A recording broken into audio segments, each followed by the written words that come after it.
தாயே தமிழே தமிழ்நாடு தமிழக வெற்றி கழகமே பாண்டியர் குதிரை குளம்படியும் தூள் வெற்றி வணக்கம் படியும் மதி தோண்டிய புலவர் சொல்லடியும் இளம் தோகை மாறும் தாயேயும் ஓமே ஒலிக்கும் மாமதுரை தமிழக வெற்றி கழகமே. இது மாலையில் மல்லிகை பூமதுரை என்ற கவிப்பேரரசின் வரிகளுக்கு வெற்றி வணக்கம் கம்பீரம் சேர்த்துக் கொண்டிருக்கிற மதுரை மண்ணுக்கு வெற்றி வணக்கம் வெற்றி வணக்கம் வெற்றி வணக்கம்.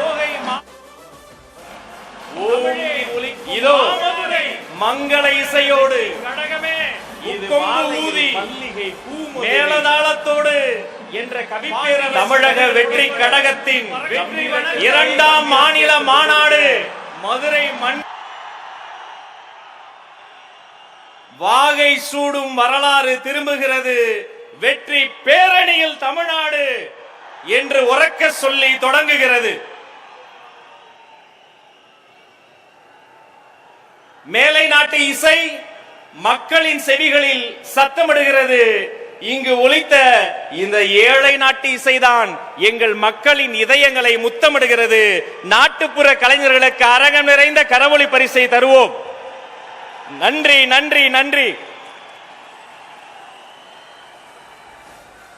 வெற்றிகரமான இந்த இரண்டாம் மாநில மாநாட்டில் மதுரையில் கடல் இல்லை என்று யார் சொன்னது? இந்த திடல் முழுக்க கடல், அன்பு கடல், பாசக்கடல். இது தளபதியின் வெற்றி கடல். உங்களை வணங்கி மங்கள இசையோடு மாநாடு தொடங்கியது. அடுத்து நம் தலைவர் கடந்து வந்த பாதையில் உங்கள் நெஞ்சங்களில் நீங்காமல் இடம்பெற்றிருக்கிற சில முக்கியமான பாடல்களை நாம் கேட்க வேண்டாமா?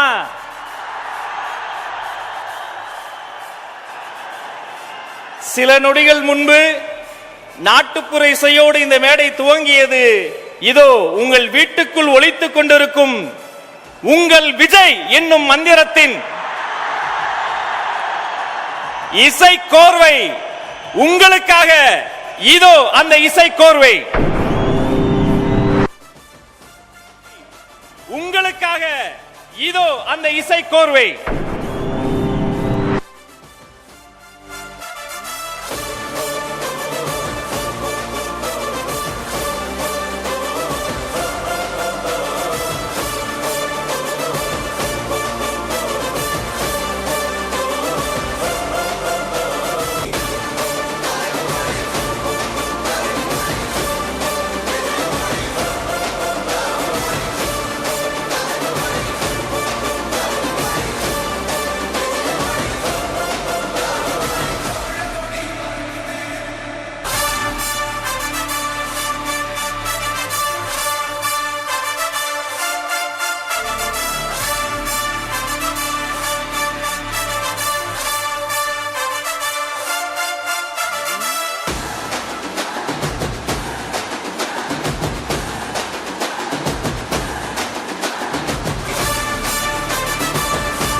மாற்றம் தருமா மதுரை மாநாடு?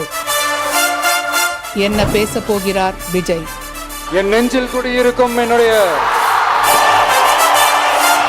எகிரும் எதிர்பார்ப்புகள், அரசியல் பார்வையாளர்களின் ஆழமான அலசல்கள். விஜய் கட்சி 2026 தேர்தலில் என்ன முடிவு எடுத்தா சரியா இருக்கும்னு நினைக்கிறேன்? இன்னைக்கு தமிழ்நாடு அரசியலில் திமுக யாராவது ஒருத்தரை பார்த்து பயப்படுதுன்னா அது விஜயை பார்த்து தான். அவர் பேச்சும் தரமா இருக்கும், செயலும் தரமா இருக்கும், சம்பவம் ரொம்ப தரமா இருக்கும். பிரத்யேக நேரலைகள், நொடிக்கு நொடி அப்டேட் களத்திலிருந்து. தமிழ்நாட்டு அரசியலில் புதிய தலைமுறை டிஜிட்டலில் நாள் முழுவதும் மாநாடு 2.0